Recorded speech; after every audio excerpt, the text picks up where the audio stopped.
Membeli mobil tipe termurah sekarang tidaklah merugikan. Karena pabrikan tak terlalu membatasi lagi kelengkapannya. Contoh di segmen low SUV. Pilihan paling murah ada Suzuki XL7 tipe Zeta dan Daihatsu Terios X Deluxe. Untuk Terios, sebenarnya ada tipe 10 standar seharga Rp208,3 juta. Tapi ia tidak punya transmisi otomatis yang membuatnya kurang adil jika dibandingkan XL7 Zeta. Tambahan fitur juga membuat Terios X Deluxe pantas diadu XL7 Zeta.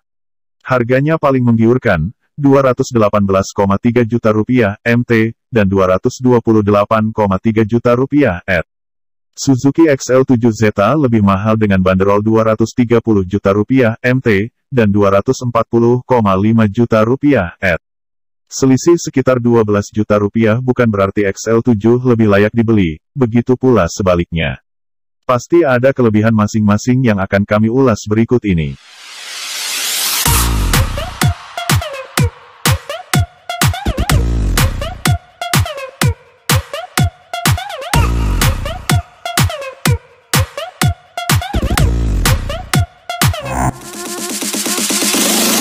Eksterior Suzuki tidak memberi diferensiasi signifikan antar ketiga varian XL7.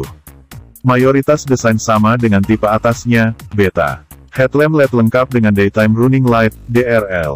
Kecuali lampu belakang yang dikurangi Light Guide.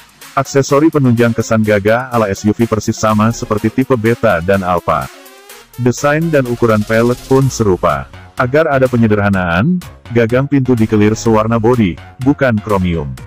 Setidaknya muka punya identitas sendiri. Tidak mengadopsi persis R3. Roof rail tersedia untuk tambatan roof rack maupun roof box. Kesan tipe rendah di Terios X Deluxe lebih kentara. Tanpa aksen krom, dominan plastik hitam. Bahkan tidak diberikan roof rail dan lampu kabut meski lampu utama sudah LED. Trim Deluxe hanya menambah sedikit aksesori untuk X standar. Agar tidak terlalu polos. Pelek turut dibedakan dari Terios tipe R pakai ukuran 16 inci dengan ban gemuk SUV 215/60. Dilabur warna gun metal gelap yang memberi kesan gagah.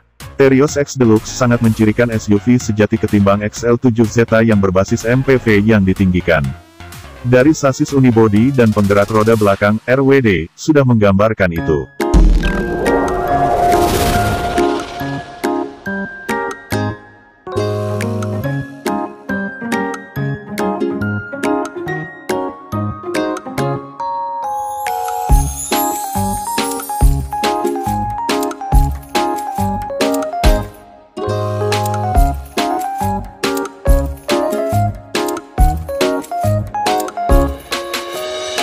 Interior trim termurah, sudah tentu dapat interior paling sederhana. Keduanya pun begitu, tanpa memberi banyak gimmick atau penghias agar tampil mewah. Paling jelas tidak dilengkapi tombol audio di setir dan keyless entry. Masuk ke kabin lalu menyalakan mesin, masih perlu akses kunci. XL7 punya kesan lebih mewah. Seluruh jok dibalut material kombinasi kulit sintetis dan fabrik, sama seperti di semua varian.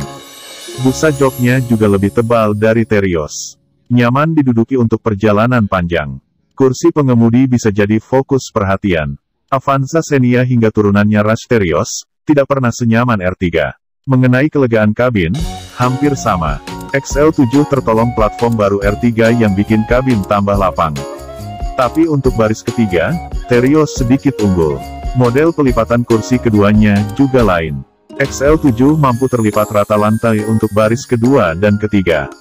Terios tidak bisa, begitu interior Terios X Deluxe terlihat sederhana tapi tidak se-inferior itu.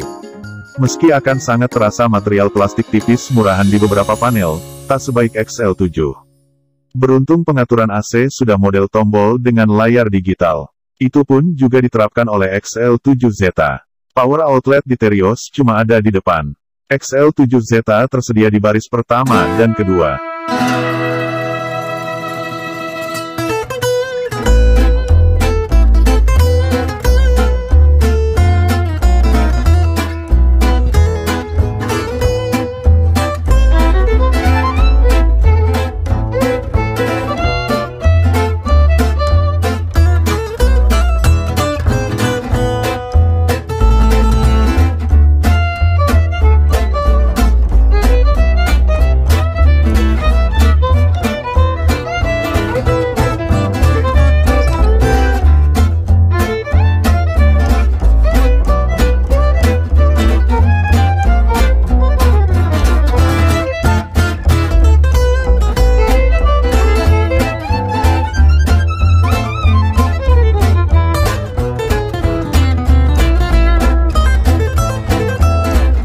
Fitur kelengkapan fitur di kedua mobil tetap bijak meski varian paling murah. Kenyamanan seluruh penumpang tetap terjaga lewat AC double blower. Sarana hiburan pun masih diperhatikan dengan memberi head unit layar sentuh. Punya XL7 ukurannya sebesar 8 inci dengan fungsi koneksi Bluetooth. Terios juga punya, tapi ukurannya lebih kecil. Semua sudah tersambung dengan kamera belakang. Tapi untuk di XL7 cuma ada di tipe transmisi matic.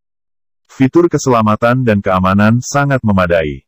2 airbag melindungi pengemudi dan penumpang, seat belt di semua kursi, child safety lock, ABS plus EBD, immobilizer dan alarm. Terios lebih perhatian soal keselamatan. Ada peringatan lampu dan suara jika pengemudi tidak memakai sabuk pengaman. Fitur aktif Vehicle Stability Control dan Hill Start Assist tentunya tidak dipunyai kedua mobil. Baru tersedia di varian Persis di atasnya. Performa dan pengendaraan di atas kertas, performa Terios dan XL7 sama saja. Suzuki andalkan mesin K15B 1,5 liter VVT berdaya 104,7 PS dan torsi 138 Nm. Terios memakai 2 NRV 1,5 liter dengan output 104 PS dan torsi 136 Nm. Namun di atas aspal bisa saja berbeda. Dari pengalaman kami menguji, mesin K15B milik R3 punya keunggulan torsi di putaran rendah. Sedangkan mesin milik Daihatsu sebaliknya, tenaga padat di putaran atas. Perbedaan rasio gear sangat mempengaruhi itu. Toyota Daihatsu kebiasaan menyetel rasio cukup kasar. Suzuki pun bertolak belakang. Settingannya halus untuk mengejar efisiensi bahan bakar. Oh ya, kedua LSUV ini dipadankan transmisi sejenis. Manual 5 percepatan dan otomatis konvensional 4 percepatan. Rasa berkendara juga terasa perbedaannya. Diferensiasi sasis dan sistem penggerak sangat mendukung itu. Suzuki XL7 dengan sasis monokok dan penggerak roda depan FWD, mencerminkan karakter nyaman khas R3. Terios pun tak lepas dari bayang-bayang duo Avanza Xenia. Ditopang kaki-kaki bandel, tapi harus mengorbankan bantingan nyaman. Walau telah mengalami peningkatan signifikan dibanding Terios generasi awal, tetap saja tak bisa mengungguli kenyamanan XL7.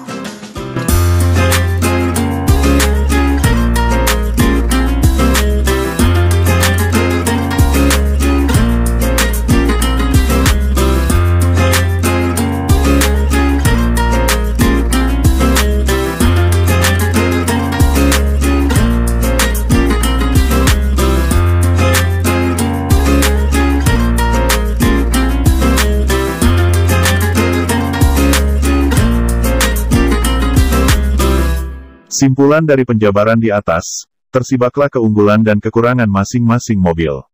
Memilih Suzuki XL7Z punya alasan kuat.